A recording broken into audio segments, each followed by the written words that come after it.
Chapter 5. Max ran upstairs to grab her backpack. The discussion with the police officer had knocked her off her very rigid schedule.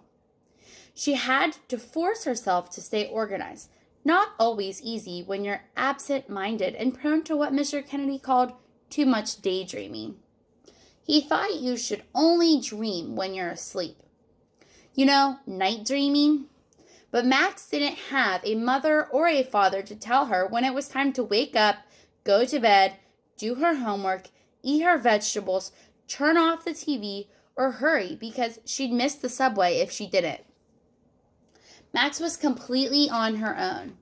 Well, not completely. She had Mr. Kennedy, Mrs. Rabinowitz, and the other squatters in the building. But, to be honest, none of them really possessed what Max would call stellar time management skills. But they loved her and she loved them back. That was good enough for Max. The homeless people camping out above the stables were the closest thing she had to a family in a long time. Max didn't even know if Einstein was her real family name. Was she related to the famous genius? She didn't know. Max had no idea who she was, where she came from, how she ended up being in New York City, or where she got the name Max Einstein.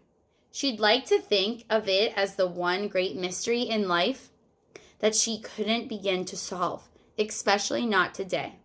She was running late, even for her.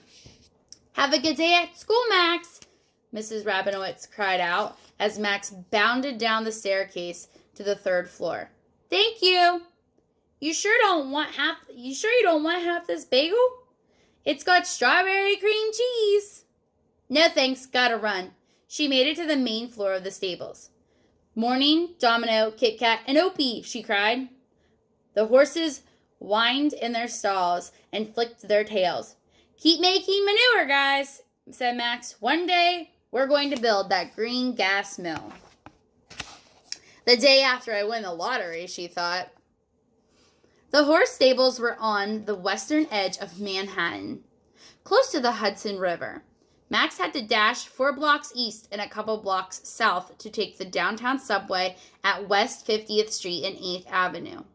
She caught a lucky break. A train screeched into the station just as she hurtled down the steps. Max leaped through the doors, which were closing like a hungry steel mouth, and tumbled into the crowded car.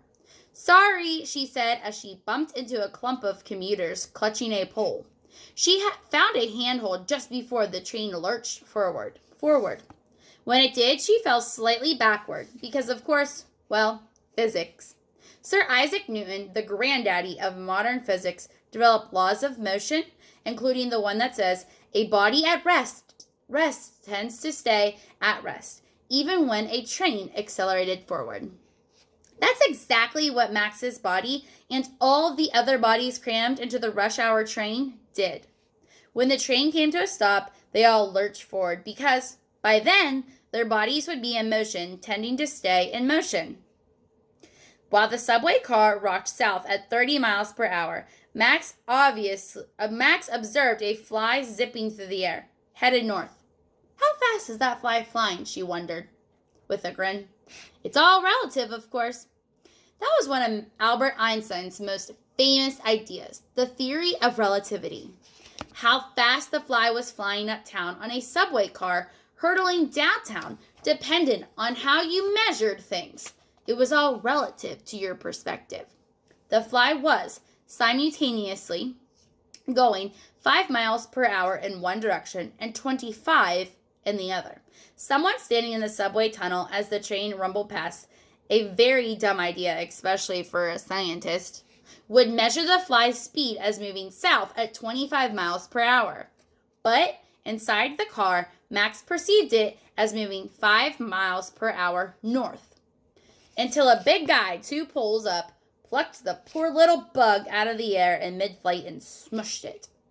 Then it wasn't moving at all. Here is the subway.